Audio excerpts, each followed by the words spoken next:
Mapagpalang araw po sa inyong lahat. Nagbabalik ang Hobby ni Daddy. Mag-share po tayo ulit ng informative video tungkol sa iba't ibang uri ng ibon. At particular tayo ngayon, yung topic natin, tungkol sa Alps 1 na pamilyar sa inyo o yung Agapornis rosicoli. No? Alps 1, non-eye-ring na African lovebirds. Papakita ko sa inyo yung tatlong muka ng rosicoli, no, yung tatlong iba't ibang mukha nila. At explain na rin natin kung ano ba ang mode of inheritance ng ating mga ibon na to. At kung paano sila nagkakaiba-iba, no? Kahit magkakaiba yan, meron silang kanya-kanyang kagandahang taglay na alam ko magugustuhan ng marami sa inyo. So tingnan natin yung ating featured ng mga ibon sa vlog na to. At sana ay may mapulot po kayong impormasyon na ibabahagi natin sa inyo sa araw na to. Ito yung tampok nating mutation ng mga ibon ngayon. No? Yung isa nasa taas, nakawala anak po nila yan dahil nung hinuhuli natin, nakawala yung isa. Mamaya natin huhulihin. So ito po yung mga mutation. 4 po sila. 2 blue series yung nilagay ko para makita nyo rin yung pagkakaiba ng shade ng kulay ng blue saka violet. At saka yung 2 green, orange hood, saka peach hood. Ito po ay mga normal mutation ng rosicoli, Agapornis rosicoli. O yung familiar sa atin bilang Alps 1. Ito po ay hindi masyadong pansin ng mga kahabi natin dahil hindi po maganda ang value. No? Nasa normal mutation, mababa lang ang value nila. Pero may kanya-kanyang taglay na kagandahan. Karamihan po kasi sa atin, nakapokus tayo doon sa mamahalin na may matataas na market value. Siyempre, ang katwiran ng iba, parehas lang naman ng patuka, doon na tayo sa mamahalin. Pero, hindi po sa presyo ang kalidad at ganda ng ibon. No, kahit na ordinary lang po yan, o mura lang po yung halaga, may taglay pa rin po yung special na ganda na wala dun sa iba. No, yung itsura po na yan, hindi natin makikita dun sa mamahaling mutation. Diba? Hindi natin sila makikita. No? Yung karakteristik ng ibon na nakikita nyo ngayon, unique yan para sa mutation nila. No? Kahit mura, hindi nalalayo ang ganda dun sa mamahalin. No, ano lang natin ng konti, pagalawin natin ng konti para ma-shuffle naman. Ay, lumipat. Okay, discuss natin. Ang ano po, itong green, ito po yung basic, yung unang mutation ng ibon sa wild. Yan din po yung makikita nyo. Yung peach hood na green. No? Ito po yung dominant color niya. Itong yan, yung green na yan.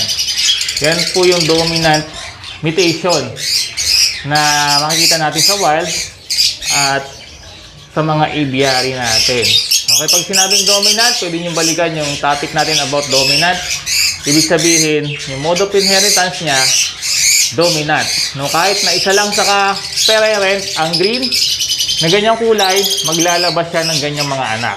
Okay? Next, yung series, yung puti yung muka. Yan po yung tinatawag na white face. White face rosicoli. Yung isa ay blue. Ito nasa unahan. Yung nasa likod naman na yon, violet. Yan. White face violet. Meron din yung mauve, yung maitim. Double dark factor. Iba-iba rin po yung kulay niyan at combination ng kulay. At meron din mga opaline. Pero dito lang tayo sa basic mutation. Hindi po sila mga opaline.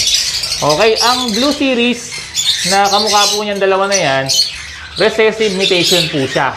No, ibig sabihin, kailangan parehong parent merong ganyang taglay na mutation. Pwedeng pares na blue, pwede rin naman na isang blue saka isang green na split sa blue. Yung green ganyang kulay pero half ng ano niya, line niya ay blue. Ibig sabihin, kargado siya ng blue. Pag pinagpares niyo po yun, maglalabas ng mga blue. Yan, mga blue series na ibon. Okay? Then, ito namang orange hood. No? Ganda rin, no? orange hood na wala po niyan sa Alps 2. Yung sa Alps 2 na mga par blue, dilaw po yung mukha nun, hindi ganitong pagka-orange. No, sa Alps 1 lang talaga meron ito, itong orange na mukha na yan. Wala niyan sa Alps 2. Okay? Kaya ako meron ako nito eh. Hindi ako nagpapawala ng mga to. At ito ang pina-project natin sa bronze palo. No? Para i-improve lang natin, hindi natin inaalis sa ibunan natin.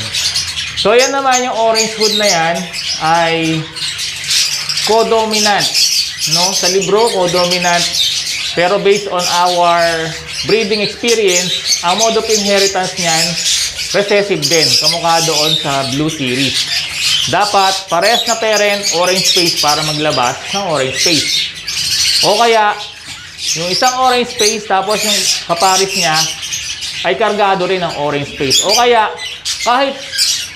kahit na Green Series, pero kargado ng orange face. No? Ganun po ang mode of inheritance nitong green na orange hood. Okay, kung meron po kayong katanungan tungkol sa mutation ng ibon na to, ay i-message nyo lamang po ako sa comment section ng video natin or sa Facebook page ng Hobby ni Daddy. Ay tayo po ay willing na sumagot sa mga katanungan nyo sa mga libre nating oras. So yan po yung tatlong muka ng normal mutation ng Agapornis rusiculi na hindi naman nahuhuli sa mga mamahaling ibon na meron tayo, no? Hindi magpapahuli dahil may kanya-kanyang natatanging ganda. Sa hobby ng pag-iibon sa atin, hindi laging doon sa mamahalin.